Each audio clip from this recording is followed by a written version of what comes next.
Matt, to start with, then, what's the emotion approaching the first weekend of a season that you might have thought wouldn't happen at all?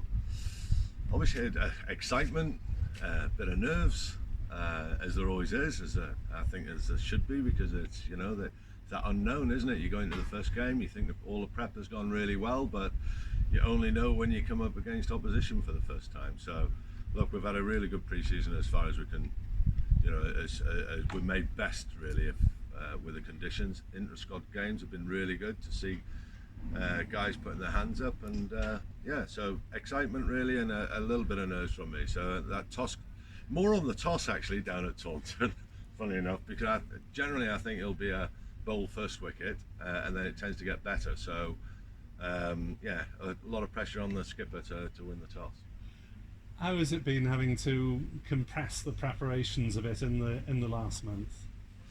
Yeah, well, it has been tough, but thankfully we've managed to we did a lot of good work there during the winter, and a lot of that work has stayed with the players, and that's quite the key thing.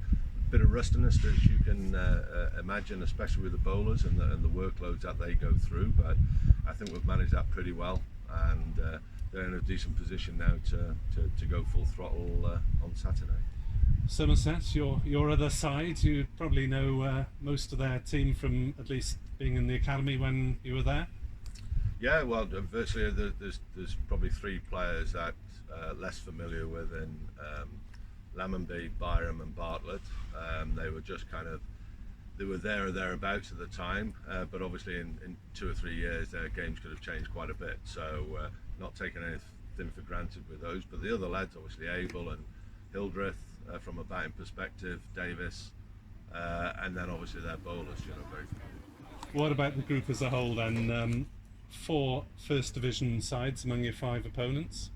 Yeah, it's going to be tough, isn't it? But look, I guess probably the realization from myself is it's going to be tough to come out top of the group. There's no doubt, but I'm more looking at the process. We started something last year. We got tougher to beat. We played some very good cricket, very positive at times, and I thought we read the games pretty well last year. So it'll be interesting to see how we come up against potentially stronger bowling sides. The one game last year that kind of sticks in my memory for the wrong reasons, I guess, is Lancashire at Colwyn Bay, where they out-bowled us and obviously out-batted us, and that they had a very strong bowling attack, and more first division than second division bowling attack, especially in that game, and we came up short. So that's going to be our challenge, to see how good first division sides are and how well we compete. It was interesting, obviously, in the recent 4-day warm-up between Gloucester and Summerset, that Summerset won that quite comfortably by an innings and some runs. So they are a very good bowling attack, and they also, the big difference, or a difference, is it's very tough to get 20 wickets against first division sides. So look, we're under no illusion that it's going to be very, very tough for us, but look, it's far better than what could have been, and no cricket for either our members or our supporters across. We're fortunate we've got a brilliant live streaming system now up and running, which gives a far better overview than the fixed camera that we had in previous seasons. So that's a great way for people to watch and follow and see how the boys are doing.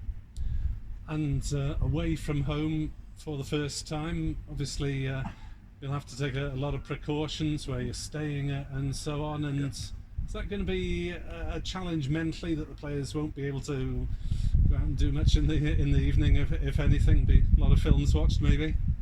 There will, but look, I think you look at the international side, especially the West Indies, who have ultimately been in lockdown for 6 weeks, and we're going there for 4 nights, so it should not be a trial or a tribulation for the players. And indeed, in normal circumstances, the players very rarely venture out, from the hotel of an evening. 4-day cricket is very taxing on the body, and they'll go back, and sometimes the thing that they might miss is like the rub downs, the massages of an evening, the recovery in the pools, that sort of thing, which we won't be allowed to do. So it's more those things in terms of getting them up and ready for the next day's play, rather than going out and having a meal, because to be honest, these days that doesn't happen a great deal anyway.